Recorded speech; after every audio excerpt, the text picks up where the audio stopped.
Well, good morning to each one of you, and welcome once again to the DBF Dwarka Christmas service. आप सबको सुप्रभात और आप सबका स्वागत करते हैं। We're glad that you're joining us this morning. If you're here for the first time, we welcome you warmly. और आज अगर आप पहली बार आप इस सभा में आए हैं, आपको हम तहे दिल से स्वागत करते हैं। If you haven't noticed already, we have a combined service. We have our Hindi church and our English church worshiping together this morning.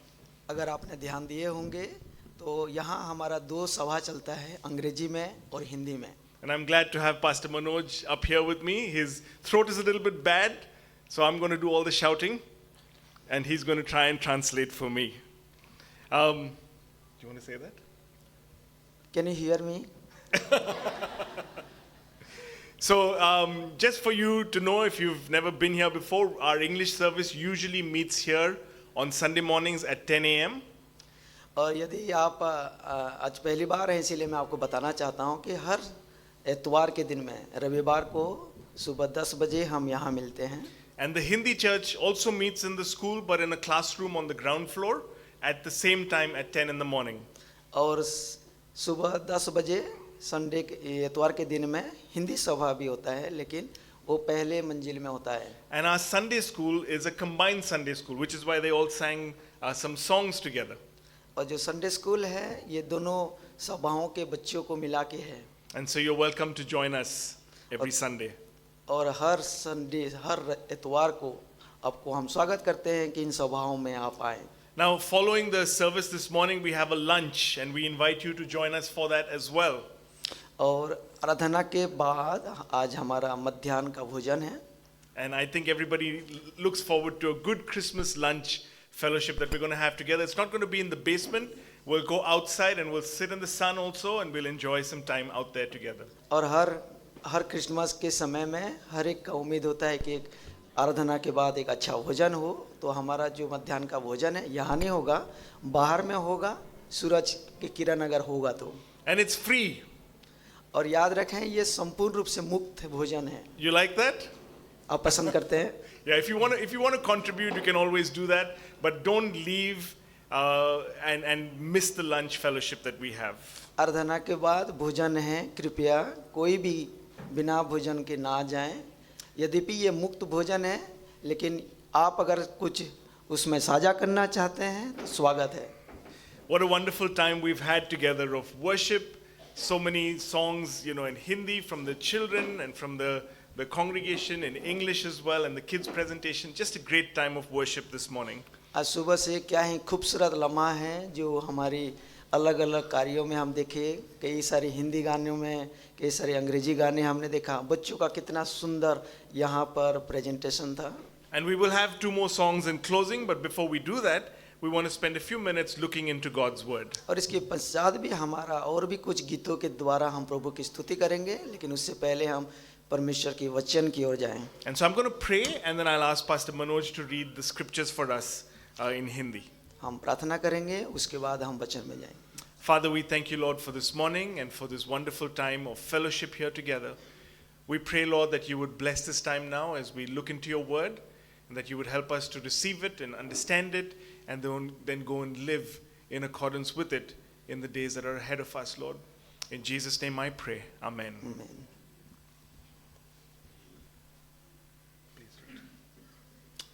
आज का जो वचन है जहाँ से हम मनन करेंगे, आप कृपया अगर आपके पास बाइबल है मेरे साथ निकालेंगे। पहला यूहन्ना की पत्री 2 अध्याय 1 और 2 को मैं आपके लिए पढ़ूंगा, और फिर हम पहला यूहन्ना 3 अध्याय उसका 7 और 8 वचन को भी हम पढ़ेंगे। पहला हम पढ़ेंगे पहला यूहन्ना 2 1 और 2।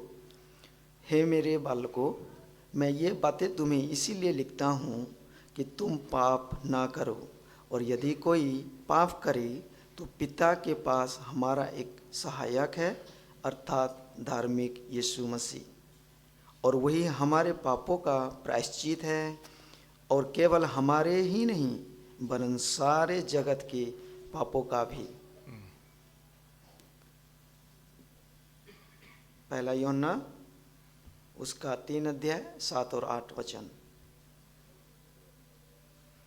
हे बालकों, किसी के भरमाने में न आना।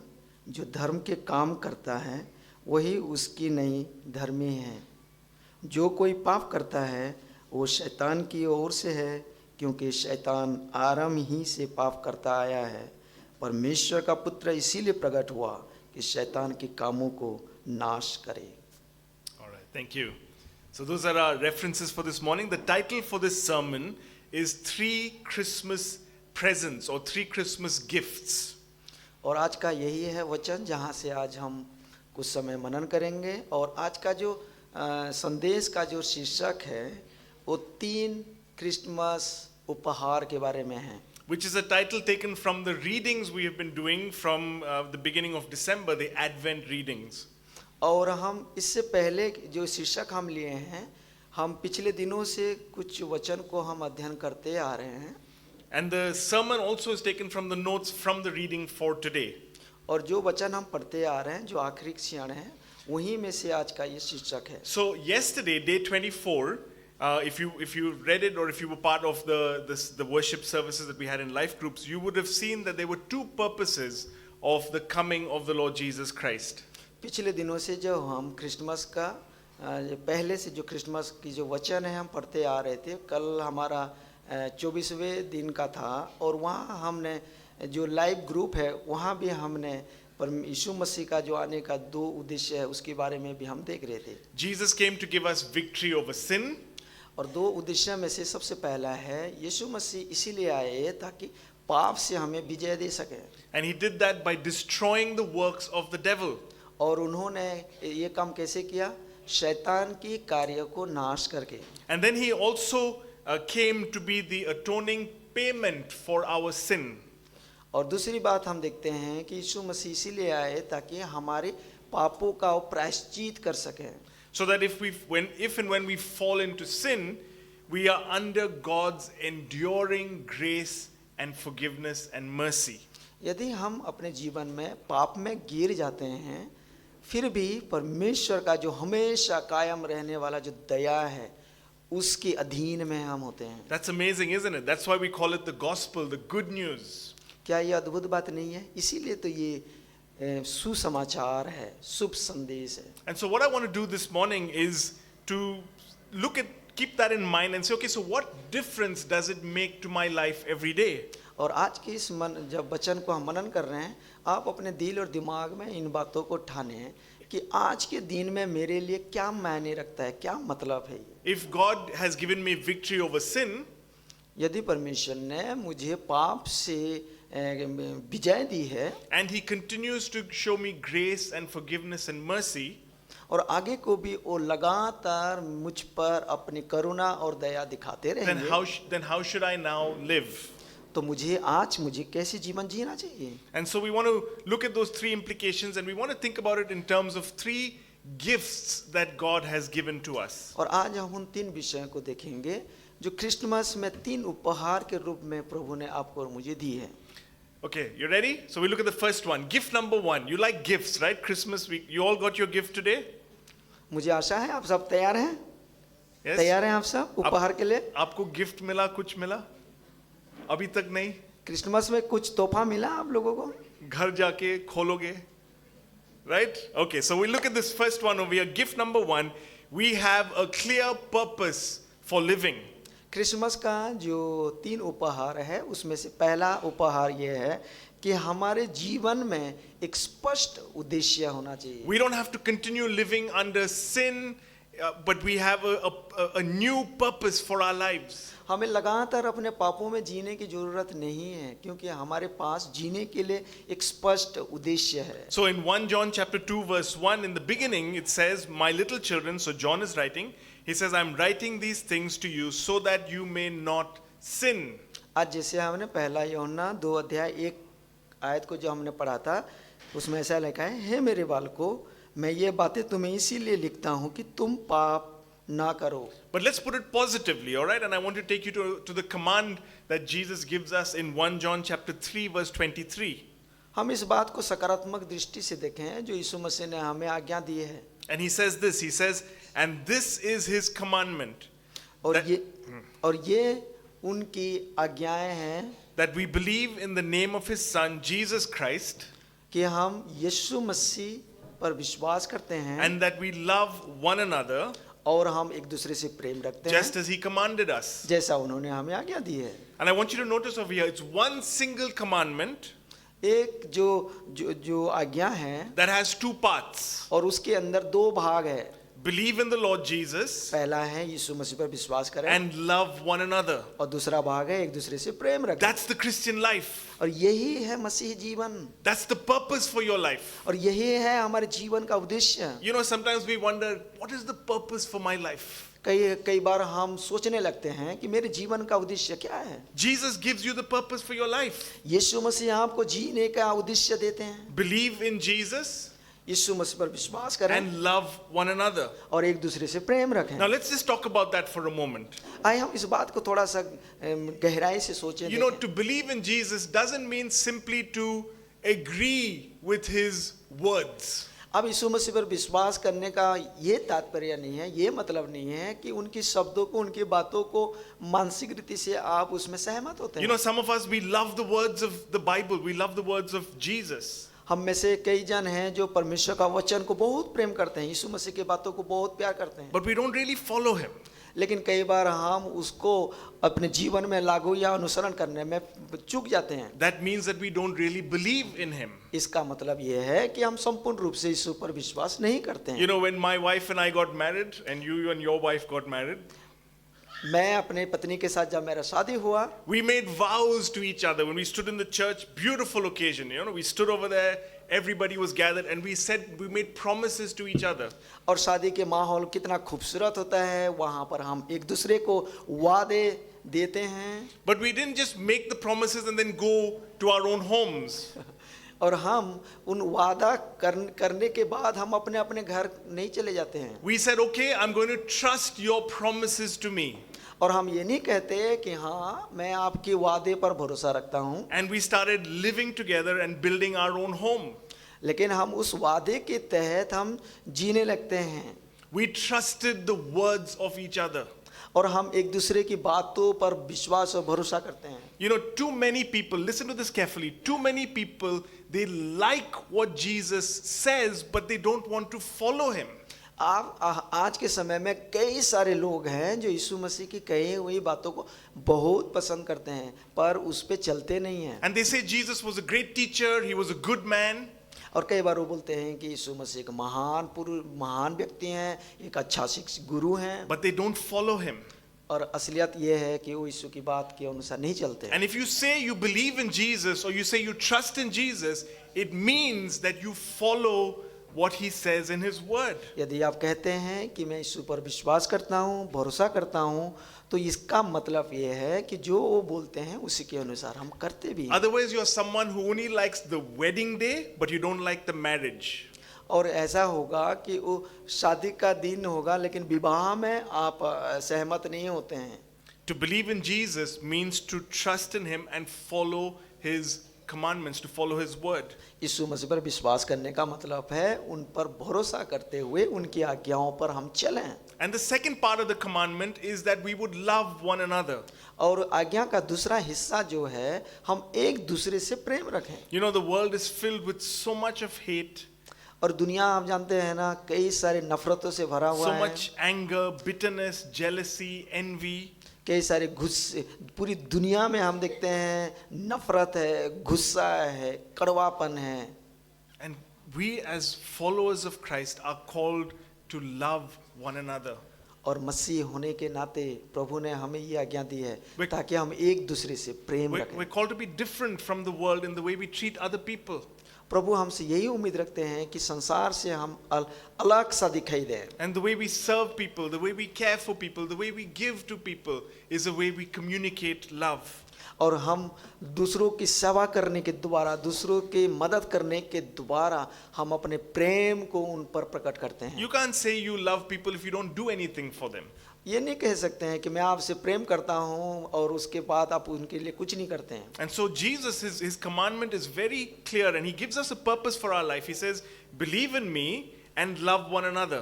यीशु मसीह की जो आज्ञा है बहुत ही साफ है, स्पष्ट है। उन्होंने जो आज्ञा दी है वो है कि मुझ पर विश्वास करो और दूसरा एक दूसरे से And प्रेम रखो। that's a wonderful clarity that we have for how we should live.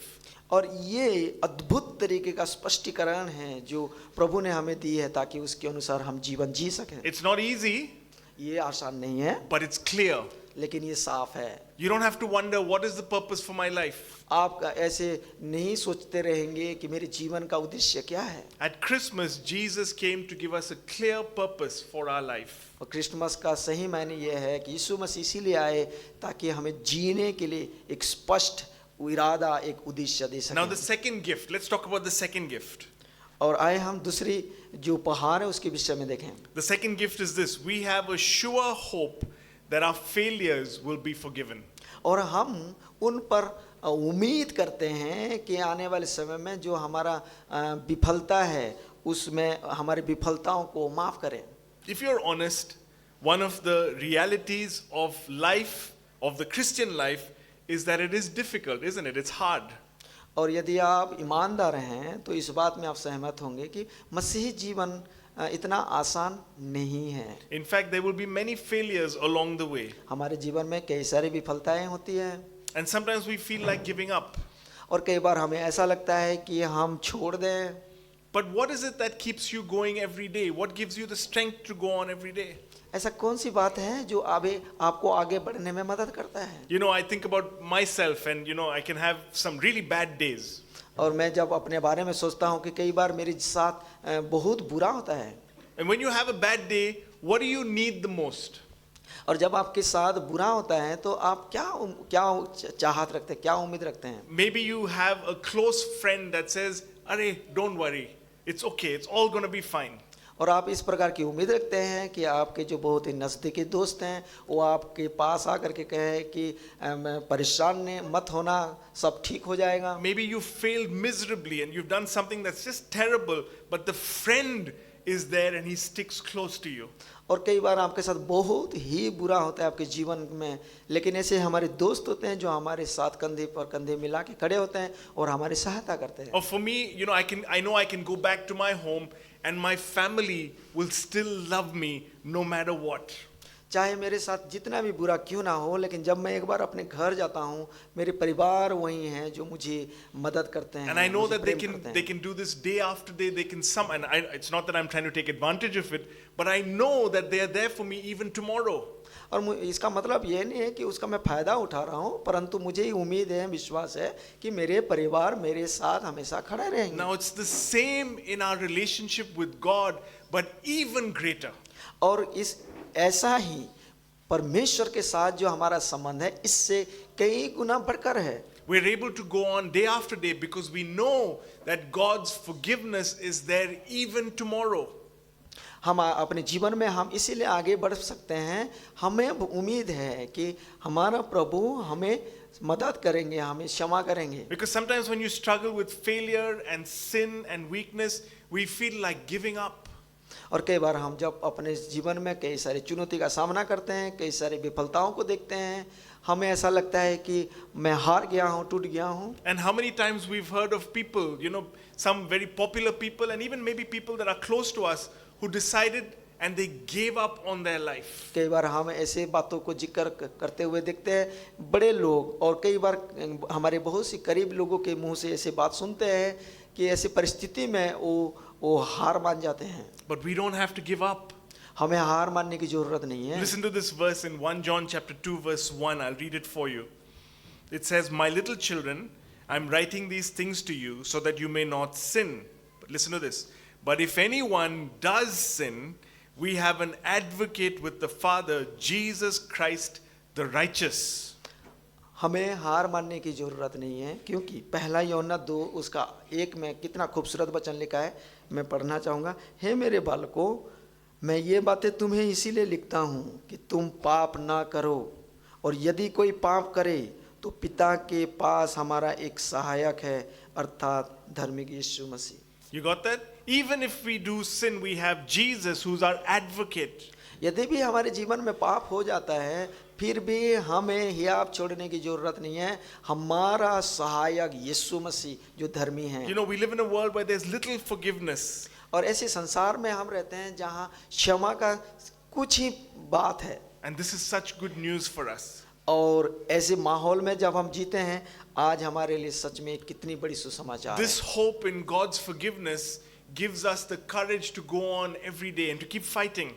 परमेश्वर पर उम्मीद रखने का जो बात है वो आपको और मुझे मदद करता है कि हम अपने जीवन में आगे बढ़ सकें। If you don't have hope that God will forgive you tomorrow and the day after, then you might give up. यदि आप अपने जीवन में कोई उम्मीद नहीं है कि मेरा प्रभु मुझे माफ करेंगे आज नहीं तो कल या परसों, अगर आपके अंदर में इस प्रकार की उम्मीद नहीं है तो आप आगे नहीं बढ़ सकते And हैं। you know, many of us now we're coming to the end of 2023 so quickly, and we're thinking about 2024 New Year's resolutions. और हम अभी 2023 के आखिरी महीने में जी रहे हैं, कुछ समय के बाद हम 2024 में आएंगे और नया साल का कई सारे हमारे पास संकल्प होता है। You know, we've fallen into some bad habits and we want to make some new plans for the year. कई बार हम बुरी बातों में गिर जाते हैं और नया साल में हम एक निर्णय लेते हैं अच्छे काम करने के लिए। Some of us want to change our habits of eating because our stomachs have become too big. कई बार हम खाने में बदलाव लाते हैं क्योंकि हमारे पेट आगे निकल जाता है। Some of us want to change our habits of entertainment because, you know, we're always on, you know, Instagram, social media all the time. और हम नया साल में कई सारे संकल्प में से एक संकल्प ये भी लेते हैं कि जो हमारे जो मनोरंजन की बातें हैं उसमें हम बदलाव चाहते हैं। Maybe we want to change our habits of spending money and giving. और हम नया साल में ये संकल्प लेते हैं कई बार कि खर्च करने के बजाय मैं दूसरों की मदद करूंगा। Maybe you want to have some new habits in your relationship with your spouse or your children. कई बार आप अपने परिवार में अपनी पत्नी अपने बच्चे के साथ भी एक नया संकल्प लेते हैं। Or you want to have some new habits with sleeping and exercise. और कई बार आप ऐसा निर्णय लेते हैं नया साल में कि कैसा सोना चाहिए और कितने एक्सरसाइज करना Or चाहिए। you want to have a new habit of, you know, showing great courage in speaking about the gospel of Christ. और कई बार इस प्रकार से आप संकल्प लेते हैं कि 2000 नया साल में मैं साहस के साथ प्रभु का सुसमाचार And को sometimes बांटूंगा। when we come to the end of the year, we're thinking, oh my goodness, I have to change so much. हालत ही खराब हो जाता है before we get to 2024. और कई बार हम फंस जाते हैं। Sometimes we come to the end of the year and we look at all that we plan to do and we lose the energy. और कई बार हम 2000 कई बार हम साल के अंत में जब हम आते हैं और कई सारे जो हमारा योजना होता है हम उसमें सक्सेस नहीं होते हैं तो कई बार हम निराश हो जाते हैं। And this is where we need to come and say, you know what? God's grace is there even in 2024 for me. और ऐसी हालत में हमें प्रभु पर भरोसा और विश्वास और उम्मीद रखना चाहिए कि परमेश्वर अगले साल में भी भला करेंगे। Because that's the gift of Christmas. Christ came to help you through your failures and weaknesses. यही तो असली क्रिसमस है कि यीशु मसीह आपको और मुझे उठाने के लिए हमारी विफलताओं में वो आए। He is our advocate before God. और वही हमारा सहायक है परमेश्वर के सामने में। God's grace is there for us tomorrow also. और परमेश्वर का अनुग्रह कल भी हमारे लिए है। But just a warning over here. Don't use God's grace as an excuse for sin. और पाप करने के लिए परमेश्वर के अनुग्रह का बहाना ना लें। God knows if you're trying to cheat him. और परमेश्वर जानते हैं कि आप उनको धोखा देना चाहते हैं। And you're going to have to answer God for that. But ध्यान रखें एक दिन आपको उनको हिसाब देना होगा। if I'm right, I think most of us we want to get better but we're struggling. और कई बार हम अच्छे करने के लिए बहुत ही स्ट्रगल करते हैं। And this scripture tells us that if any one of us we do struggle, we fail, Christ is our advocate for us before the Father. लेकिन ये वचन हमें उत्साहित करता है कि यदि हम अपने जीवन में नाकाम होते हैं या विफल हो जाते हैं, यीशु मसीह हमारी मदद करने के लिए पर्याप्त है, वो हमारे संग हैं। So don't give up. मैं हार ना माने। Enter 2024 with great confidence that Jesus has gone ahead of you and he continues to be gracious to you. Even 2024 में भी परमेश्वर आपके संग आगे रहेंगे आपकी सहायता करने के लिए। Let's look at the third gift that we have. तीसरी उपहार की ओर चलते हैं। The third gift is that we have the assurance that Christ will help us daily. हमें भी तीसरा उपहार ये है क्रिसमस उपहार कि हमें उम्मीद है कि यीशु मसीह हमारी मदद करेंगे। You know, he helped us overcome sin by destroying the works of the devil. और उन्होंने पाप से हमें पाप के ऊपर काबू करने के लिए हिम्मत दी है, कैसे शैतान की काम को नाश करके। He continues to give us grace every single day और वो लगातार हर दिन वो आपको और मुझे अनुग्रह देंगे when we fail. जब हम विफल हो जाएंगे। But not only that, He gives us the power within us to See- live for Him. सिर्फ इतना ही नहीं, हमें वो सामर्थ देते हैं ताकि हम उनके लिए जीवन जी सकें। Christ will really help us और in our fight. और मसीह सच में हमारे इस लड़ाई में मदद करते हैं। He's on your side. वो आपकी ओर हैं। Jesus didn't come to destroy sin because sin is fun. और यीशु मसीह पाप को नाश करने के लिए नहीं आए क्योंकि पाप मजेदार है। He came to destroy sin because sin is fatal, it is dangerous. परंतु इसीलिए वो पाप को नाश करने के लिए आए क्योंकि ये बहुत ही खतरनाक है। The devil makes it look really nice like he did with Adam and Eve in the garden. लेकिन पाप को बड़े हल्के रूप से शैतान हमारे सामने में पेश करता है। And we look at it and our eyes become big and our heart beats for it and we want it. और आप हमारे आंखों के सामने में वो हमारे मन को लुभा लेता है और हमारा मन करता है उसको पाने का। But ultimately it will destroy you. ध्यान रखें, वो आपको नाश ही करेगा। And that's why Jesus came to destroy the power of sin and Satan. इसीलिए यीशु मसीह आए ताकि शैतान को और उसकी सामर्थ को नाश करें। He came to help us, not to hurt us. वो आपकी सहायता के लिए आए, आपको परेशान करने के लिए नहीं। And sometimes we have this view of God that He's in heaven and He's angry all the time. He's got a big stick in His hand. He's waiting to catch us and find us in our fault. कई बार हमारा जो परमेश्वर के प्रति जो दृष्टिकोण है, हम ऐसे सोचते हैं कि स्वर्ग में वो बड़ा सा लाठी लेके बैठे होंगे, उनका मुंह बहुत ही गुस्सेल होगा और आपको और मुझे वो पिटाई करेंगे। But the Bible actually tells us that God is for us. He's for our good, for our health, for our growth. परंतु बाइबल ऐसा नहीं कहता। बाइबल कहता है कि परमेश्वर हमारी ओर है, वो हमेशा हमारी मदद करने के लिए तैयार है। And I just want you to look at this one more verse, 1 John 4:4. It says this: Little children, you are from God and have overcome them, for he who is in you is greater than he who is in the world. और एक वचन हम देखेंगे, पहला यूहन्ना 4:4 में ऐसा लिखा है, हे बालकों, तुम परमेश्वर के हो और तुमने उन पर जय पाई है, क्योंकि जो तुम में है वो उससे जो संसार में है बड़ा है। Jesus lives in us through His Spirit. यीशु मसीह हमारे अंदर वो वास करते हैं अपनी आत्मा के द्वारा। He came for us. वो हमारे लिए ही आए। He came to give us a new life with purpose and meaning. उन्होंने आपको और मुझे एक नया जीवन देने के लिए, एक उद्देश्य, एक उम्मीद देने के लिए आए। He came to find us in our lostness, to give us so that we can be found and that we can live anew. हम जब खो गए थे तब वो आपको और मुझे ढूंढने के लिए आए ताकि हम पाए जाएं यीशु मसीह में। I want to share a story with you in closing. मैं एक कहानी आपके साथ साझा करूंगा, उसके बाद समाप्त करूंगा। And I've shared this with you before. Some of you may have heard this. कई आप में से कई हैं जो इस कहानी को सुने होंगे। But it's a story that has to do with my father-in-law. और ये जो कहानी है मेरे ससुर जी के बारे में है। Mr. Dawson, you think of him as Mr. Dawson, and he was born in Burma in 1933 also. Mister Dawson जो हैं वो बर्मा में 1933 में वो जन्म हुए थे। And he was about 8 years old when the Second World War was happening and the Japanese started bombing Rangoon, the capital of Burma.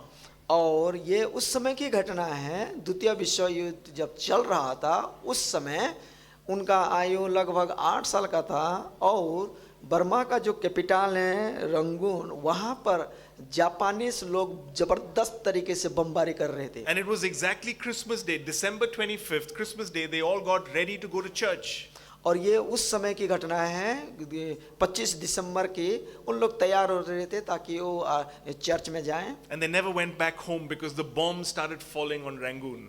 और कभी नहीं जा पाए क्योंकि कई बमबारी वहाँ हो रहा था। And so Mr. Dawson and his 2 older siblings, they were young children. They were put on a big ship and they were sent to India.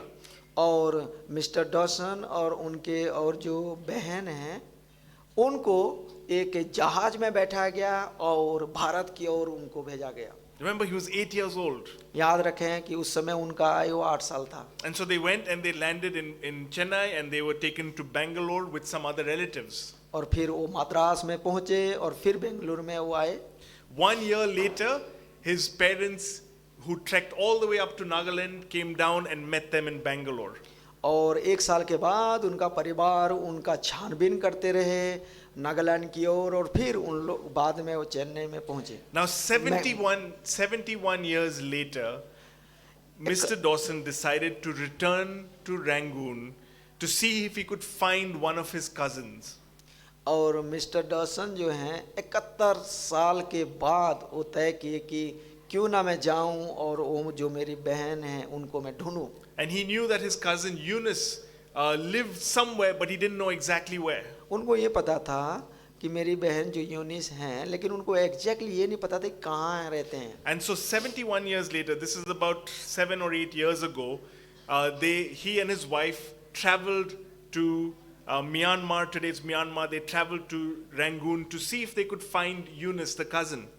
Myanmar जो हमारे पड़ोसी देश है वहाँ का जो कैपिटल रंगून है वहाँ वो जा करके अपने बहन को ढूंढने लगे। And they went around in a taxi, all over the place, trying desperately to see if they could locate her. बेसब्री से वहाँ पर वो टैक्सी में ढूंढने लगे अपने बहन को। And finally they decided, we can't find her, we've got to give up. और फिर आखिरी में वो उम्मीद खो दिए और सोचने लगे कि अब हमसे हो नहीं पाएगा, हम वापस चलते हैं। And so they went and sat in a small restaurant to have some quick meal before they left. और इससे पहले कि वो म्यांमार रंगून छोड़े वो छोटा सा होटल में गए कुछ भोजन के लिए। And they were talking to the waitress over there. और वहाँ जो वेटर्स हैं उनके साथ वो बातचीत की। And they were telling this one waitress, they were saying, she was discussing and they were saying, this is why we came, we were looking for this person. और फिर वो आने का जो मकसद है वो बताने लगे कि हम इसलिए आए हैं। And they told her, the waitress, they told her the name of the person, Eunice. और फिर उन्होंने वो वेटर्स जो हैं उनसे बोले कि उनका नाम यूनिस है। And believe it or not, the waitress knew the cousin. और आप इसको यकीन करें या ना करें याद रखें कि वो जो वेटर हैं उनको इनकी नाम पता था। And she said, I can take you to her house. और उन्होंने बताया कि मैं आपको उनके पास ले सकता हूँ। And so they were excited, they got into the taxi and they drove, short way down, they drove to the house of cousin Eunice. और तुरंत वो फटाफट टैक्सी में बैठ गए और अपनी बहन यूनिस के पास गए। And when they got over there, they saw a very poor area and a small little hut that was sitting in the middle of the field. और वो बहुत ही गरीब माहौल था और वहाँ एक छोटा सा झोपड़ी में वो रहते And so थे। Sharon's father, Mr. Dawson, he got out and he began to walk to the house and he knocked at the door. और मिस्टर डॉसन वहाँ गए और दरवाजे में वो खटखटाने लगे। And the door was opened and Eunice was standing there. और दरवाजा खुला और वहाँ पर वो उनकी बहन यूनिस खड़ी थी। Even after 71 years, they recognized each other. 71 साल के बाद भी वो एक दूसरे को पहचान पाए। And you know what? She could not believe. लेकिन उनकी बहन इस बात को यकीन नहीं कर पाए। She could not believe that someone had come to find her after all this time. इस बात को यकीन नहीं कर पाए कि कोई है जो मुझे ढूंढते हुए मेरे पास आए हैं। 1 year after that visit, she died. और 1 साल के बाद वो प्रभु के पास चले गए। But I love that story. लेकिन ये कहानी बहुत ही मजेदार है। Because imagine the feeling that she would have gone through to know that someone, after all these years, even though I'm a poor, unknown person, someone came to find me.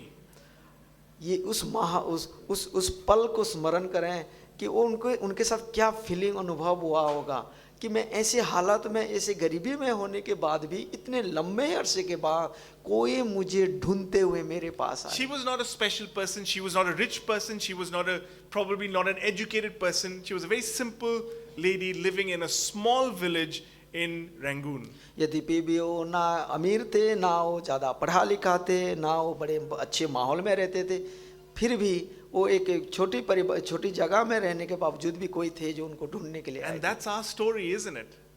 और ये हमारी भी कहानी है। The King of Kings, the Lord Jesus, came down to look for us.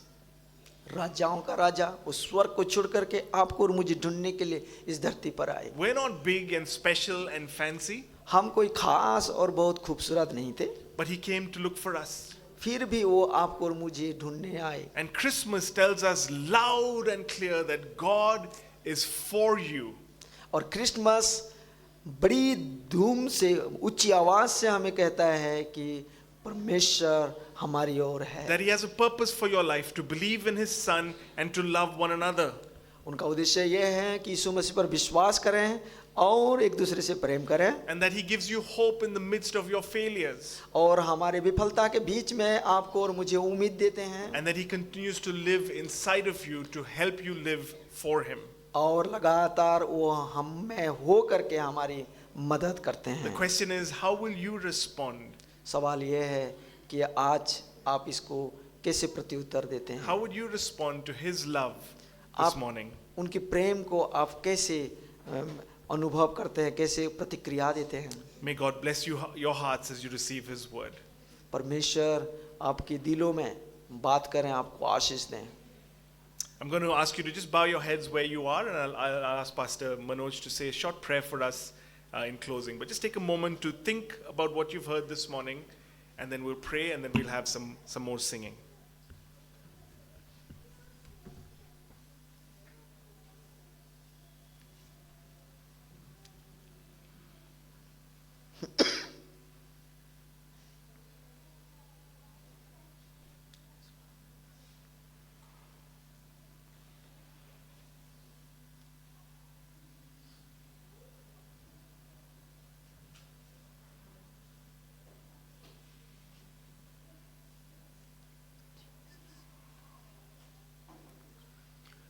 स्वर्गीय पिता, हम धन्यवाद देते हैं तीन उपहार के लिए।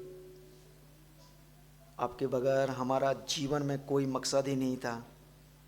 संसार में हम खोए और भटके हुए थे। आपने बड़ी कृपा से, अनुग्रह से प्रभु, जो आप दया का धनी हैं, हमें उद्धार दी। यीशु मसीह में आपने हमें बुलाया। यद्यपि भी हम इस योग्य नहीं थे, फिर भी आपने प्रभु स्वर्ग को छोड़ करके हमें इस संसार में ढूंढने आए। और आपने सही कहा कि मनुष्य का पुत्र इसीलिए आए ताकि खोए हुओं को ढूंढें और उनका उद्धार कर सकें। और उन खोए हुए संसार में हम सब थे प्रभु, लेकिन आपने अपनी बड़ी दया से हमें आपने पाया। धन्यवाद देते हैं कि आपने हमें एक जीने का तरीका दिया है, जो उद्देश्य दिया है प्रभु, कि हम आपको प्रेम करें, आप पर भरोसा और विश्वास करें, आप पर उम्मीद गड़ा के रखें और एक दूसरे से प्रेम रखें। यद्यपि भी हमारे जीवन में कई सारे समय ऐसे आता है प्रभु, उतार चढ़ाव का ज़िंदगी है। कई बार हम विफल होते हैं, कई बार हम सफल होते हैं, लेकिन इसके बावजूद भी हमारा आप पर उम्मीद है कि आप हमारे हर एक विफलताओं को क्षमा करेंगे और आप अपने अनुग्रह से हमें आगे लेंगे। 2024 में भी इससे बेहतर आप हमारे साथ करने वाले हैं प्रभु जी। जितने वचन आज हमने सुना है आपके दास के माध्यम से, उन्हें, उनके परिवार को भी आप आशीष दें। धन्यवाद देते हैं जो आपने जो क्रिसमस के 3 उपहार के बारे में आज आपने हमको बताया है। जितने जन इस वचन को सुने हैं प्रभु, आपकी पवित्र आत्मा लगातार हमारे हृदय और विचारों में काम करने पाए, ताकि जब हम यहाँ से जाएं इन बातों को हम मनन कर सकें। धन्यवाद। शुरू से लेकर के अंत तक सारे बातों को, आने वाले समय में जो भी हम और भी एक्टिविटीज़ हैं, उन सारे बातों को आपके हाथों में सौंपते हुए विनती यीशु मसीह के नाम से मांगते हैं। आमीन।